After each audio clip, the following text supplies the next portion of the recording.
I'm Matt. Hey, I'm Steve. Hey, I'm John. This is the Sober Friends Podcast. We're here for the sober curious, the new guy, and the old timer. Here to talk about the stuff anyone looking to live alcohol-free has to face day to day, and how we overcame those struggles. We speak for no 12-step group, but we do try to remain anonymous. You're not alone. This is the Sober Friends Podcast. Hi, everybody, and depending on when you're listening to this, it could be Christmas Eve, it could be Christmas, could be New Year's. That's the beauty of a podcast. You can listen to this whenever you want to listen. And I'm going to talk to you a little bit tonight about a change of heart that I had with the Joe and Charlie Big Book study groups. Before I get into that, I'd love for you to do me a huge favor.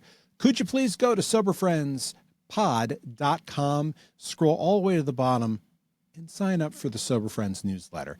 It is something that I type up every week where I write an article about sobriety. It oftentimes is loosely associated with the podcast episode, but it is not just, hey, click here and you're going to listen to the episode. No, I go into a little bit more to give you a different experience than you would get with the podcast. And I think it's something that you are going to like. All right, so I want to talk to you a little bit about Joe and Charlie, but not really. Here's what we're going to talk about a little bit. I decided that our old friend John, who once was on the podcast as a regular, and I am hopeful that he will want to be on the podcast someday in the future because I really like John and I miss talking to him. Well, he's doing Joe and Charlie again, and I decided I wanted to do it again. So a little bit of a background on what Joe and Charlie study groups are. Joe and Charlie are these two guys who recorded these big book study group sessions in front of an audience, and they traveled around the country. It's just two AA guys who decided to do some research into the big book and find a way to better explain it to people. These sessions were recorded. You can get these sessions on the internet, eBay, download them. There are tape trading that you can do, all types of website where you can get these things. When you get them, there are a lot of times that there are people in recovery who trade with each other. There's almost, well, it's not an infinite because there's only so many. These guys are dead, so they're not creating more. But there are many, many, many, many, many sessions, and I've gone through some of these where they're very different. You can find them in podcast form and audiobook form where there is generally one that is out there, but it's not the only one. My point being, I have talked in the past that I have ADHD and I get very easily bored, especially with repetitive stuff. I have gone to a lot of big book study groups with Joe and Charlie tapes, a lot. And I have heard every corny joke that they have over and over and over and over again. And I know the stories that they have about the big book. I've studied the history of the big book myself. If you want to go back about a year or two ago, I interviewed the guy who wrote Writing the Big Book. It is there. I also have an audiobook form, if you go back, where I read through the big book and give some explanation. So it was important for me to kind of become an expert on the big book and learn about it and learn the behind the scenes and the why. Here's why I'm doing it. It has absolutely nothing to do with me wanting to learn more about the big book. I'm feeling isolated. This is an opportunity that's going to force me to get off my ass and go talk to people and see people who I haven't seen in a regular basis in a while. People like John, our friend Timmy, who, if you go back into the archive, you can hear Tim's story. Steve is going to it as well, and some other people. And I feel very isolated. It is often the case that my life is, so I work from home. That's the other thing.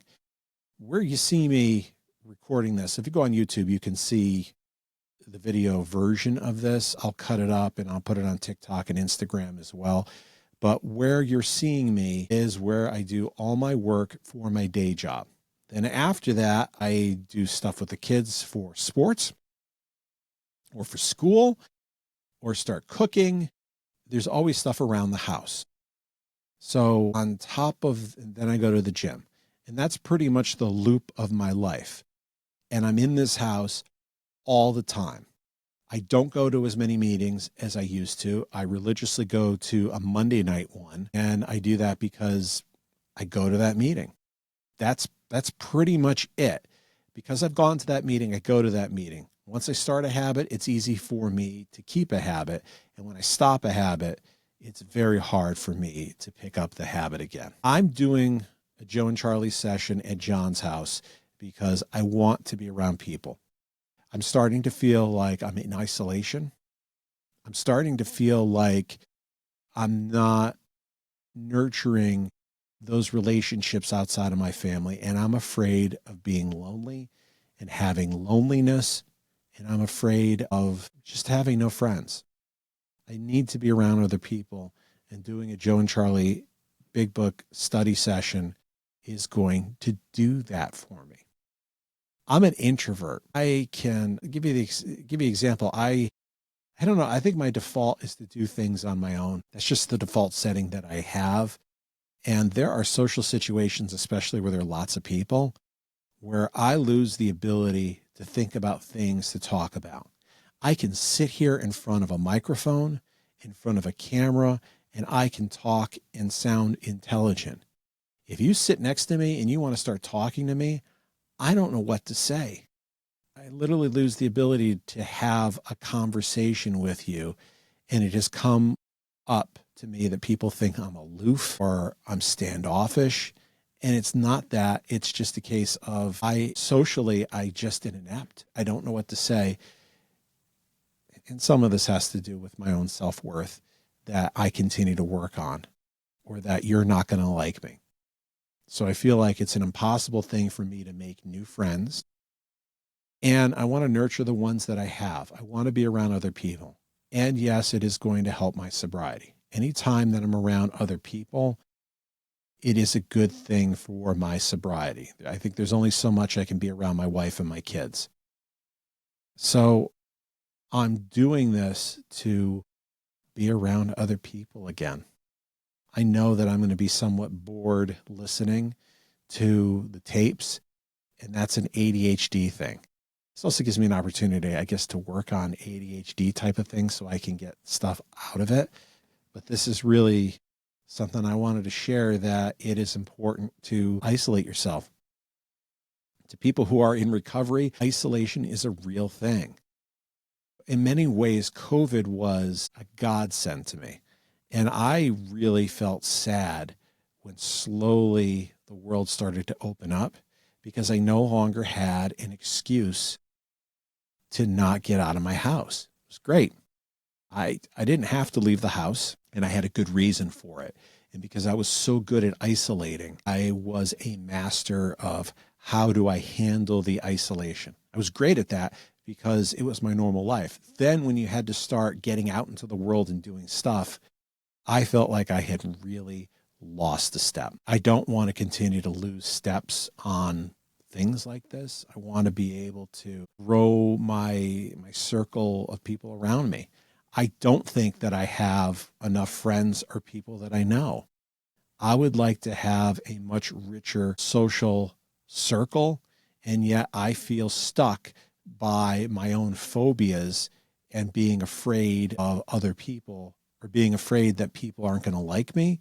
You're not going to think I'm attractive enough, have a good enough personality, enough money, all those things, that I'm a bore. You're not going to like the things that I have to offer. And that is really lousy thinking, but it's something that I'm working on with a therapist around my self-worth. These are real self-worth issues. I'm sharing it with you because it's always been my thought that my pain is something that you can learn from, that I can help another alcoholic get better because of the pain that I'm feeling. And in the same aspect, I can feel a little bit better about getting this out. A real change for me in sobriety has been two things, and it's a social media thing. TikTok and Blue Sky. I have been on Instagram for years. I did some stuff on Twitter, although I never really liked it, but mostly an Instagram type thing. And I've been afraid of going on TikTok, but I did. And I met lots of new people in sobriety really fast, and feel like I've had growth in the account that I have in TikTok than I have in Instagram. In the time I started about 5-6 weeks ago, I got about 700 subscribers. Not the biggest channel, not the smallest. In that time, I have lost 10 Instagram subscribers. So there's lots of growth in the sober community on TikTok. What I really love about it is there's a lot of new sobriety. There is a mindset that I don't see all the time, and it's refreshing to me. And in some ways, I feel like I am interacting with people, especially if I see people go live. I like to jump in there, ask questions, give positive reinforcement, see somebody on the other end of the screen, smile when I say something good. I go on, do lives sometimes, and see that feedback back. It's a really good feeling. And I realize the thing that has been good, which is I've been missing, is that interaction with other people. And TikTok is, and I've had this on Blue Sky too. Blue Sky has also been the case where I put things out there and I get a response. I had a mini meltdown a couple weeks ago and somebody jumped in and said, let's breathe together. This is not the same as doing things together or talking to somebody on the phone because it is digital. These are not really your friends, although internet friendships can pop up, but they're not as real or as tangible as the relationships you have with people one-to-one. And I realized that for my sobriety, having a connection with somebody else and regular connection with people, which has been a real challenge for me, is something that I needed to experience. This is something that I know other alcoholics deal with. Maybe you're dealing with it right now. If this is something that you're dealing with, all the channels that I have a social media presence on are at Sober Friends Pod and the email matt@soberfriendspod.com. I'd love to get that interaction from people. Even if it's an email, it makes my day every time somebody reaches out. So I'm looking to see, does this make an impact for you? Do you want to hear from people who are having this, and does it resonate? The other thing is, if it does resonate with you, or you've overcome it, or this is something you can help, what are the things that help you stay connected with a sober community?